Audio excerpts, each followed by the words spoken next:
Israel দেশত এজন ঈশ্বৰৰ লোক আছিল। তেওঁৰ নাম হোছেয়া।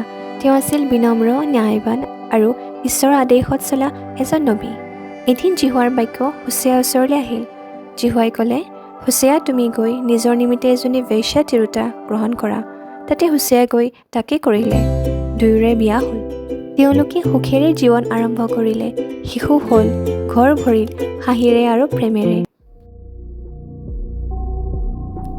কিন্তু সময়ৰ লগে লগে গোমাৰৰ মন সলনি হ'ব ধৰিলে। তাই হোছেয়াক এৰি আন লোকৰ পিছলৈ গ'ল।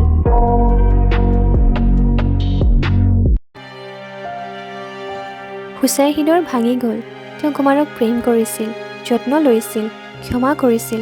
তাৰ পিছতো গোমাৰে তেওঁক ত্যাগ কৰিলে। এই দুখৰ মাজত ঈশ্বৰে পুনৰাই হোছেয়াক ক'লে, হোছেয়া, তুমি পুনৰাই যোৱা, তোমাৰ ব্যভিচাৰিণী স্ত্ৰীক প্ৰেম কৰা, যেনেকৈ মই ইজৰাইলক প্ৰেম কৰোঁ, যদিও সিহঁতে মোক এৰি আন দেৱতাক সেৱা কৰিলে।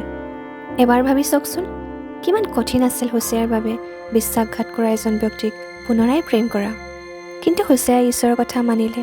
তেওঁ গোমাৰক বিচাৰি বজাৰে বজাৰে পথ ফুৰিলে।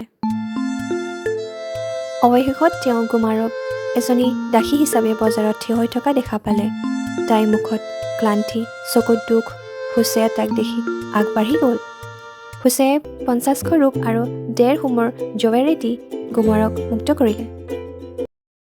হোছেয়াই তাইৰ কাষ চাপি ক'লে, ঘৰলৈ ঘূৰি আহা গোমৰ, তুমি মোৰ হয়। মই আকৌ তোমাক প্ৰেম কৰিম। তুমি মোৰ লগত সদায় থাকিবা, ব্যভিচাৰ নকৰিবা, কোনো পুৰুষৰ তিৰোতা নহ'বা। ময়ো তোমাক সেইদৰে ব্যৱহাৰ কৰিম। সেই দিনটো হোছেয়াই কেৱল তেওঁৰ স্ত্ৰীক মুক্ত কৰিলে এনেই নহয়, তেওঁ দেখুৱালে ঈশ্বৰৰ হৃদয়খন। আজিও ঈশ্বৰে আমাক একেই কথা কয়। আমি যিমানেই দূৰলৈ নাযাওঁ কিয়, আমি যিমান ভুল নকৰোঁ কিয়, তেওঁৰ প্ৰেম কেতিয়াও শেষ নহয়।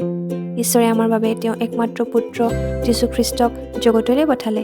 যেনেকৈ হোছেয়াই গোমাৰৰ বাবে মূল্য দিছিল, তেনেকৈ যীশুৱে আমাৰ বাবে জীৱন দিলে। তেওঁ ৰৈ থাকে আমাৰ বাবে।